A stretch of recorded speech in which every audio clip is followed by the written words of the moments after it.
Hai teman-teman, pada kesempatan kali ini saya akan menjelaskan dan menerangkan beberapa materi tentang pengantar manajemen. Dan sebelum itu saya akan memperkenalkan diri saya. Perkenalkan, nama saya Lisa Yanti, stambuk 20 02361201084. Saya dari jurusan Manajemen Fakultas Ekonomi Universitas Andi Jema Palopo. Mungkin ada dari kalian berpikir atau bertanya, apa sih manajemen itu? Seperti apa manajemen itu? Oke, berikut adalah penjelasan mengenai manajemen. Manajemen adalah ilmu tentang cara mengatur, mengelola, atau mengendalikan seseorang agar dapat mencapai keberhasilan atau keuntungan dalam sebuah kelompok atau organisasi. Konsep manajemen, to manage atau mengatur atau mengelola. Dalam manajemen yang harus kita ketahui apa yang diatur. Sebagai manajemen harus bisa mengatur manusia, uang, waktu, mesin, pasar, dan cara. Siapa yang mengatur? Pimpinan manajer. Apa yang harus diatur? Agar 6M dapat berdaya guna, berhasil guna, terkoordinasi untuk mencapai tujuan. Cara mengatur yaitu POAC, planning, organizing, actuating, dan controlling. Agar organisasi dapat mencapai tujuan, maka harus efektif dan efisien. Efektif adalah pencapaian tujuan atau target dalam batas waktu yang sudah ditetapkan tanpa sama sekali memperdulikan biaya yang sudah dikeluarkan. Sedangkan efisien, cara untuk mencapai suatu tujuan dan penggunaan sumber daya yang minimal namun hasil maksimal atau melakukan pekerjaan yang benar. Manajemen dan lingkungannya. Organisasi sebagai kumpulan orang-orang tidak dapat dilepas dari lingkungan karena pada dasarnya organisasi juga merupakan bagian dari lingkungan dan masyarakat. Jenis lingkungan ada dua, lingkungan eksternal dan lingkungan internal. Lingkungan eksternal adalah lembaga atau kekuatan luar yang berada di luar organisasi tertentu yang berpotensi mempengaruhi kinerja organisasi itu. Sedangkan lingkungan internal, berbagai hal atau berbagai pihak yang terkait langsung dengan kegiatan sehari-hari organisasi dan berpengaruh terhadap setiap program kebijakan hingga denyut nadinya organisasi.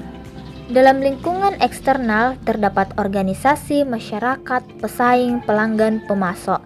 Terdapat teknologi, global, politik, dan kebijakan pemerintah, sosial kultural, teknologikal, dan demografi. Lingkungan eksternal terdapat 5. Yang pertama, lingkungan khusus, kedua, pelanggan, ketiga, pemasok, keempat, pesaing, kelima, kelompok-kelompok penekanan. Dalam kelompok eksternal terdapat 8. Yang pertama, lingkungan umum, kedua, keseluruhan lingkungan lokal dan internasional, ketiga, kondisi ekonomi, keempat, kondisi politik atau hukum, yang kelima, kondisi sosial budaya, yang keenam, kondisi demografi, ketujuh, teknologi, dan yang kedelapan, globalisasi. Sedangkan kelompok internal terdapat 4. Yang pertama, pemilik organisasi, kedua, tim manajemen, ketiga, para pekerja atau para anggota, yang keempat, lingkungan fisik organisasi. Evolusi teori manajemen.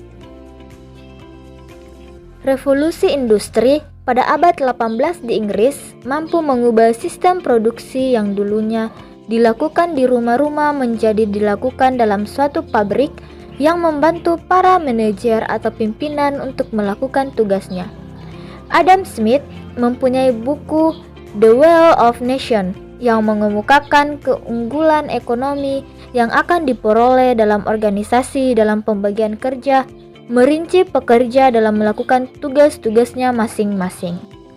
Pendekatan-pendekatan dalam teori manajemen ada 6. Yang pertama, manajemen ilmiah, kedua, pendekatan administrasi, ketiga, pendekatan kuantitatif, keempat, pendekatan perilaku, kelima, teori manajemen kontemporer, dan yang keenam, pendekatan kontingensi. Kita masuk ke dalam planning. Planning sama dengan perencanaan, merupakan Fungsi dasar atau fundamental manajemen dinamis dan ditunjukkan pada masa depan yang penuh dengan ketidakpastian karena adanya perubahan kondisi dan situasi hal dari perencanaan baru akan diketahui pada masa depan. Agar risiko yang ditanggung itu relatif kecil, hendaknya semua kegiatan, tindakan, dan kebijakan direncanakan terlebih dahulu. Perencanaan atau planning ini sangat penting karena yang pertama, tanpa perencanaan, direncana berarti tidak ada tujuan yang diinginkan. Kedua, tanpa perencanaan, direncana tidak ada pedoman pelaksanaan hingga banyak pemborosan. Yang ketiga, rencana adalah dasar pengendalian karena tanpa ada rencana, pengendalian tidak dapat dilakukan.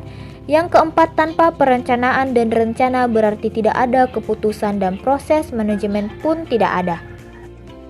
Jenis-jenis rencana ada 8. Yang pertama, tujuan. Kedua, kebijaksanaan. Ketiga, prosedur. Keempat, rule. Kelima, program. Keenam, budget. Ketujuh, metode. 8, strategi. Dalam perencanaan terdapat pertanyaan-pertanyaan berupa 5W tambah 1H. Yang pertama, what? Apa?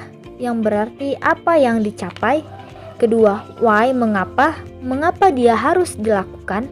Ketiga, where? Di mana? Di mana dilakukan atau tempat? Keempat, when? Kapan? Kapan akan dilakukan? 5, who? Siapa? Siapa yang melakukan? Dan keenam, how? Bagaimana? Bagaimana mengerjakannya? Kita masuk ke dalam organizing atau pembagian kerja. Pembagian kerja ini berkaitan dengan planning atau perencanaan karena organizing juga harus diplanningkan atau direncanakan. Organizing atau pengorganisasian merupakan fungsi manajemen dan merupakan suatu proses yang dinamis. Menurut Bapak Hasibuan, pengorganisasian merupakan suatu proses penentuan, pengelompokan, dan pengaturan bermacam-macam aktivitas yang diperlukan untuk mencapai tujuan.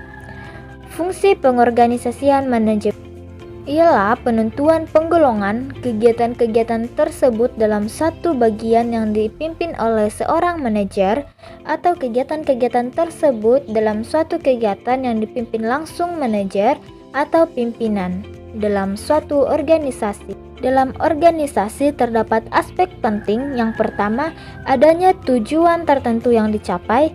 Kedua, adanya sistem kerjasama. Ketiga, adanya pembagian kerja. Keempat, adanya hubungan kerja antara sesama karyawan. Kelima, adanya penetapan dan pengelompokan pekerja dan terintegrasi. Kelima, adanya keterikatan formal dan tata tertib yang harus ditaati. Adanya pendelegasian wewenang dan terkoordinasi oleh tugas-tugas. Adanya unsur-unsur dan alat-alat organisasi, adanya penempatan orang-orang. Kenapa organisasi sangat penting dalam manajemen?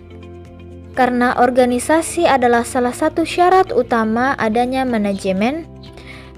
Itu adalah wadah. Tanpa adanya organisasi manajemen tidak ada. Organisasi merupakan wadah atau alat pelaksanaan proses manajemen dalam mencapai tujuan. Organisasi juga tempat organisasi secara formal dari sekelompok orang untuk orang yang melaksanakan tugas-tugasnya. Organisasi mempunyai tujuan yang ingin dicapai. Hubungan dalam organisasi menurut para ahli. Menurut Grace Sunnah ada 3. Yang pertama, direct single relationship atau hubungan tunggal langsung. Yang kedua, direct group relationship atau hubungan kelompok langsung. Dan ketiga, cross relationship atau hubungan silang. Menurut Hasibuan ada 2. Yang pertama vertikal dan yang kedua horizontal. Proses pengorganisasian ada 8. Yang pertama, manajer harus mengetahui tujuan organisasi yang ingin dicapai, penentuan kegiatan-kegiatan, pengelompokan kegiatan tersebut, pendelegasian wewenang, rentang kendali, peranan perorangan, tipe-tipe dari organisasi, struktur organisasi, bentuk-bentuk organisasi, organisasi garis dan staf, pengorganisasian fungsional, organisasi komite, proses pembentukan, organisasi formal dan organisasi informal, organisasi resmi dan tidak resmi, organisasi besar, sedang dan kecil, organisasi sosial dan perusahaan. Kita masuk ke dalam staffing atau pengisian jabatan. Salah satu kegiatan untuk memperoleh karyawan yang efektif yang akan mengisi jabatan-jabatan yang kosong dalam suatu organisasi perusahaan. Tujuan dari staffing agar semua jabatan yang ada dalam suatu organisasi ada pejabatnya. Pejabat melaksanakan tugas-tugas sesuai jabatan yang diberikan sehingga apa yang menjadi sasaran perusahaan dengan sendirinya akan tercapai. Pengisian jabatan ini dilakukan dengan cara penarikan, seleksi karyawan ditempatkan, asas pengisian jabatan. Asas ini dapat ditetapkan dengan baik hendaknya jabatan ini atau staffing ini berpedoman kepada apa dan siapa. Apa, uraian tugas-tugas yang tanggung jawab yang dilakukan pada jabatan tersebut. Siapa, syarat-syarat atau klasifikasi orang-orang yang dapat melakukan pekerjaan-pekerjaan pada jabatan tersebut.